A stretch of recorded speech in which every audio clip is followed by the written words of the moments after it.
24 años auténticamente aferrado al poder. Ahí cayó el régimen de Bashar al-Assad en Siria. Fueron 54 años entre el papá y el hijo. La alianza rebelde liderada por los islamistas de Hayat Tahrir al-Sham lanzó una ofensiva de 11-12 días en los que lograron llegar hasta Damasco el sábado y tomar la capital del país. Algunos aseguran que más bien ya de repente casi que los dejaron llegar.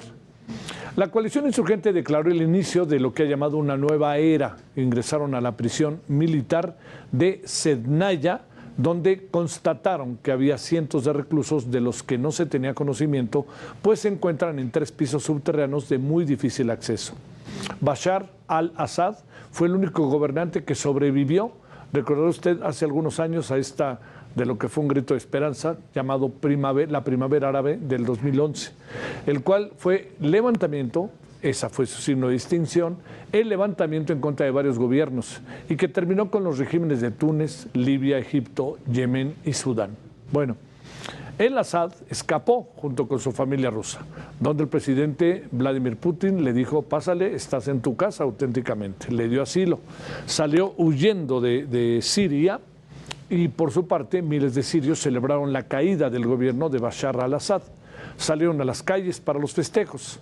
El líder de los rebeldes sirios, Abu Mohamed al-Juliani, se reunió hoy con el primer ministro de Siria, Mohamed Ghazi al-Jalalayi, para discutir el traspaso de poder y la creación de un gobierno de transición, según ha informado la televisión estatal siria.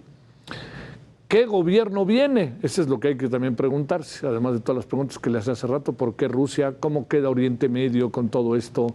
Bueno, saludamos y agradecemos muchísimo a Moisés Garduño García, profesor de la Facultad de Ciencias Políticas y Sociales de la UNAM, especialista en Medio Oriente. Moisés, gracias como siempre por tu tiempo. ¿Cómo te ha ido? Muy buenas noches.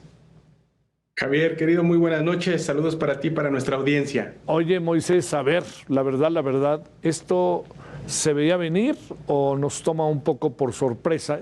Hablo antes de los 11-12 días de una gran ofensiva de la oposición y todo esto que nos preguntábamos: Rusia, ¿qué papel? El Oriente Medio, ¿qué va a pasar? Trump, ¿qué puede pasar? Bueno, son tantas variables, Moisés. A ver, empecemos, si no te importa.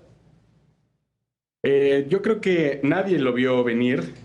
Todos estábamos concentrados en lo que estaba pasando en el sur del Líbano y bueno, todos estos meses hemos estado hablando de la crisis en Gaza. Y aunque esta crisis se conecta con lo que está pasando en Siria, en realidad lo que pasó fue que los rebeldes apoyados por Turquía quisieron debilitar al gobierno de Bashar al-Assad, aprovechando la debilidad que estaba teniendo ya Rusia en el escenario ucraniano, con la crisis estos de los misiles balísticos que en algún momento comentamos, y también la debilidad de Hezbollah al haber recibido una serie de golpes a lo largo de todos estos escenarios de guerra y al grado de haberles asesinado a Nasrallah y a Laruri. Entonces los gobiernos turco, catarí y de cierta manera también algunos aliados en Siria, de la zona de Idlib, vieron el vacío de poder necesario para debilitar a Bashar al-Assad, pero no para derrocarle. El punto fue que al momento de empezar la campaña militar, empezaron a ver que el ejército de Bashar al-Assad abandonaba sus posiciones. Se empezaron a dar cuenta que el ejército de al-Assad era un ejército no solamente débil, sino desmoralizado. Se salió a la luz que la mayor parte de los soldados sirios recibía salarios que iban entre los 10 y los $45 mensuales, con lo cual, si se compara con lo que gana un islamista de la zona de Idlib, que son casi 2.000 euros al mes, pues ahí se pudo ver realmente también una parte importante por la cual los soldados no lucharon. Pero también esto se puede ver que en el transcurso de esos 11 días, 12 días, la mayor parte de los generales pertenecientes al gobierno de Bashar al-Assad empezaron a aceptar esta transición, y yo ya lo vería como un golpe de Estado suave, que es lo que en ciencia política se conoce como pues esta transición, esta sustitución de liderazgos, permitiendo que el líder y el rostro público del Estado, que en este sentido pues es Al-Assad y su familia, se transferirá a Moscú, siempre y cuando Moscú negociara con estos nuevos personajes y estos nuevos liderazgos, que las bases militares de Rusia, una naval y una aérea, que se encuentran en la zona del Mediterráneo Oriental, particularmente en la zona de Latakia, en Tartus, quedaran intactas. Es así como se ha dado tan vertiginosamente este cambio que sin duda tiene que ver con la crisis en Gaza, porque, querido Javier y audiencia, Israel ha aprovechado todo este vacío y este caos para entrar en territorio sirio desde los altos del Golán a más de 150 kilómetros en la zona de Quneitra, quedando ya solamente a 40 kilómetros de Damasco, con lo cual, pues Israel ha expandido sus fronteras con todo y la violación que esto implica al derecho internacional. Así de compleja está la situación y todavía está en desarrollo, Javier. Sí, oye, a ver, el grupo que eventualmente llegue al poder, se ha hablado de que es un grupo incluso muy conservador, ¿no? Que a las mujeres las obligará a toda una serie de actividades que como sea se habían abierto. ¿Y cuál puede ser el destino del presidente de Siria? ¿Se quedará en Rusia y no buscará el reto regresar? ¿Rusia lo va a cobijar? ¿Rusia en qué se va a meter o en qué no se va a meter, Moisés? Bueno, empezando con Bashar al-Assad, él ya se va a quedar en Moscú, ya tiene su asilo político y ha declarado públicamente que se retira de la política para volver a la oftalmología y a la, digamos, al servicio social en Moscú. No sabemos si va a estar ahí todo el tiempo, porque también es indescifrable la situación política de Bashar al-Assad, pero por el momento eso es a lo que se va a dedicar el expresidente sirio. Lo que deja en Siria, este vacío de poder que deja, sí es realmente preocupante, porque de todo lo que es la oposición siria, que se integra de diferentes componentes del sur, de Deraa, de los rebeldes sirios que estaban en la zona de Idlib, de este movimiento que comentaste en la entradilla que se llama Hayat Tahrir al-Sham. Sí. Todos estos grupos, más los kurdos, más los drusos y muchas otras minorías, conforman una oposición heterogénea, de los cuales el más importante y el más fuerte es el encabezado por Mohammed Abdel-Julani, que es un líder que perteneció a un grupo terrorista, todavía hoy, Javier, catalogado como organización terrorista, por el cual hace algunos meses Estados Unidos estaba pidiendo $10 millones por su cabeza.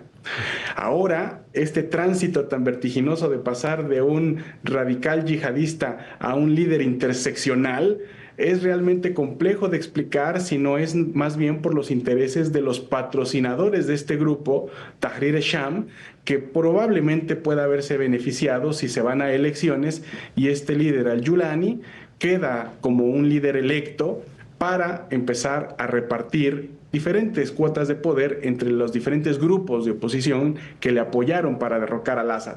Pero, Javier, déjame decir lo siguiente: a pesar de que un proceso electoral se pueda llevar a cabo en medio de toda esta complejidad, hay que decir que Siria se encuentra realmente fragmentada y dividida territorialmente hablando.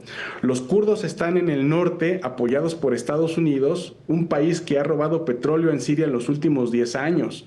Israel, como mencioné, ha entrado casi a 40 kilómetros de Damasco, y por si fuera poco, todavía hay milicias islamistas de organizaciones como Estado Islámico, entre muchas otras, que se siguen repartiendo este Estado realmente despedazado, tanto por la tiranía interna de Bashar como por la injerencia extranjera de estos actores involucrados. ¿Qué pasará con Rusia? ¿Se hace un lado o también va a seguir jugando a su manera Rusia? Yo pienso que Rusia en estos momentos se ve rebasada por lo que pasa en Siria. Esperaba que le dieran un golpe fuerte a Bashar, pero no esperaba que le derrocaran. Y siento que ha tomado la decisión de concentrarse en el escenario ucraniano. Además, recordemos que hay manifestaciones sociales en países aledaños a Moscú, claro, como en Bielorrusia, como en Moldavia, y las más recientes que se han dado en Georgia, con lo cual pues realmente obliga a Vladimir Putin a no extender fuerzas terrestres y aéreas más allá de las fronteras de Moscú y concentrarse en estos escenarios inmediatos en el Cáucaso.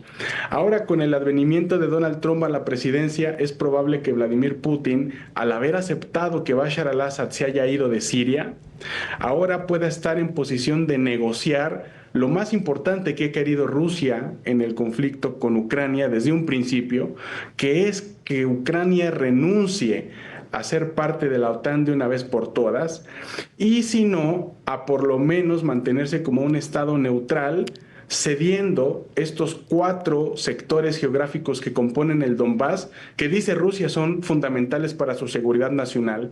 Para Rusia no hay otro escenario más allá de la supervivencia política, más que declarar a Ucrania como un estado neutral, y tal vez a eso se deba la visita que hizo Zelensky con Macron y Trump justo al mismo tiempo que se desarrollaba la crisis en Siria. Claro. Sí. Oye, ¿y la crisis en Francia? ¿No?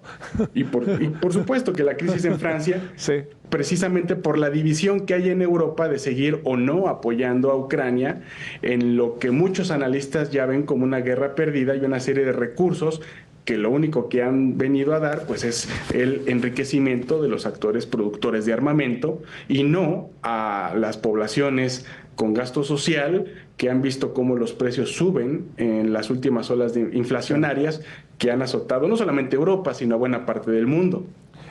Para cerrar 2 cosas, Moisés. ¿Qué tan importante es Siria en términos de la geopolítica de la zona? Y ya nos habéis dicho algo, pero déjame volver a planteártelo. ¿Cómo ves lo que pueda pasar con el conflicto en Medio Oriente? Bueno, Siria es uno de los países más estratégicos de la región porque ahora sin Bashar al-Assad se abre la oportunidad de que países como Qatar, como Arabia Saudita, transporten energéticos desde la zona del Golfo Pérsico hacia el Mediterráneo Oriental sin tener que pasar forzosamente por el Golfo de Pérsico y por el Estrecho de Hormuz que controla Irán.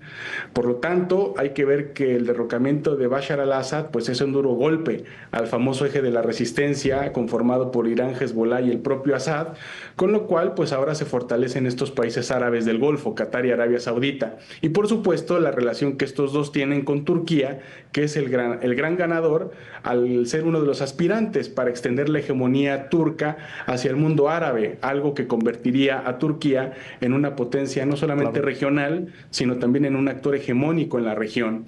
Y esta es un poco la configuración del Medio Oriente. Yo tengo un temor, hay mucha gente festejando en Siria, hay mucho júbilo por parte de la gente que experimentó la dictadura brutal de Bashar al-Assad, que sí, en realidad fue una dictadura brutal del tamaño de las de Gaddafi, de Saddam Hussein o de otras en Yugoslavia.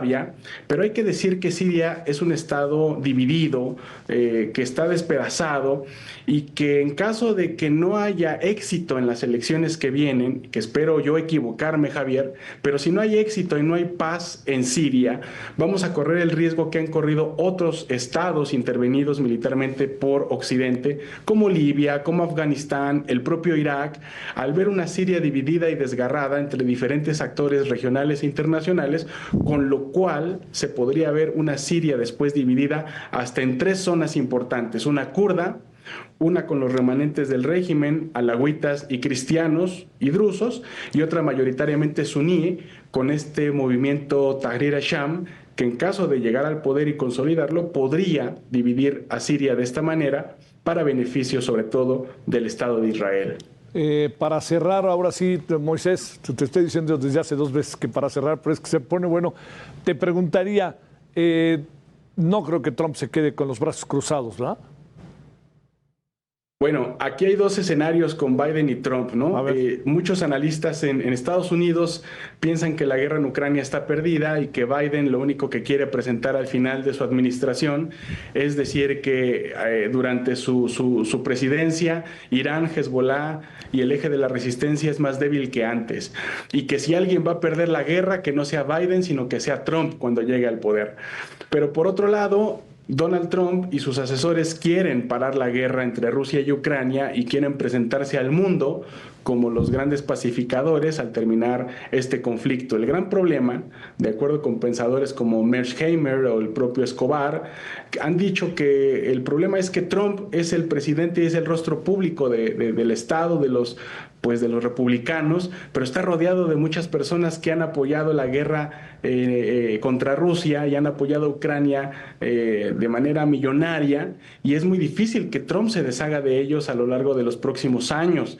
El particular ejemplo de Kellogg, que es el principal enviado ya nominado por Trump para lidiar con la cuestión ruso-ucraniana, pues este mismo personaje es el que ha alabado la administración de Biden al momento de darle dinero a Ucrania. Entonces Trump, como ya lo conocemos, puede decir mil cosas y ejecutar otras muy distintas para beneficio sobre todo pues de las instituciones que representa y de los intereses empresariales que siempre se han puesto por delante antes que cualquier otro compromiso, incluso ya como presidente de los Estados Unidos. Este es el gran dilema al que se enfrenta Estados Unidos y Trump frente a lo que viene en Rusia y Ucrania si no se negocia antes una posición neutral de Ucrania y por lo menos el rechazo de entrar a Ucrania a la OTAN, Javier. Muchas gracias, en verdad, Moisés. Muchas gracias por tu participación esta noche. Profesor de la Facultad de Ciencias Políticas y Sociales de la UNAM. Que descanses, Moisés. Gracias, buenas noches. Saludos, Javier, y saludos a la audiencia. Muy buenas noches. Gracias.